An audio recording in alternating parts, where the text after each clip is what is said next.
Hey guys, things have been getting a bit hot lately. Crime has been up all over the United States, lots of shootings and even a bombing.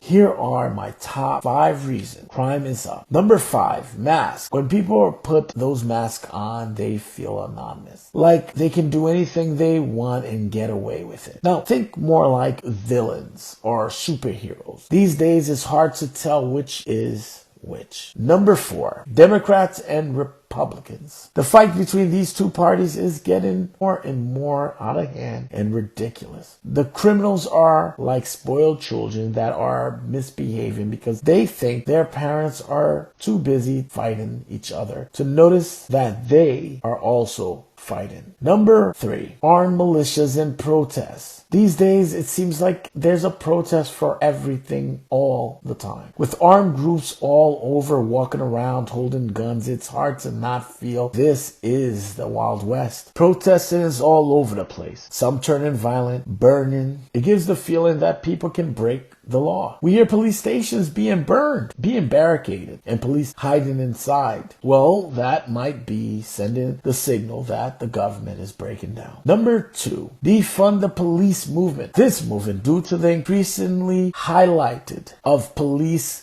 committing crimes against many Americans, have proven to overshadow the good that the police do, like scaring criminals from doing crimes. And to add to that, police are probably becoming more unmotivated, and criminals are becoming more bold. Gang members are starting to think they need to claim the streets. Now, number 1, moratorium. The problem with the moratorium is that it took away the first and closest authority many criminals know, the landlord. This might be shocking, but the landlord is the first authority criminals know in their life. A person who wants to commit a crime or get into a fight have to think of their family getting kicked out and becoming homeless. So this is one of the things that can deter them from doing such actions. Now, if you take that away, that fear of losing their home, then take away the fear of cops, and then you add protesting, which gives the feel of support. Then you add the mask, which makes them feel they can be anonymous and do whatever they want, and they will not be identified, at least in their mind. And then you add this constant fight between the Republicans and the Democrats, and they just feel like, hey, why not commit crime? Why not go after the guy that I want to go after? Why not go after the group that's down the block? Why not go and just commit and do whatever it is I want? Well, there you have it. That was my top 5 reasons why I think crime, shootings is up. I really would love to know what you guys think. Comment below, and please don't forget to subscribe, like, share, and turn on notifications so we can start a conversation.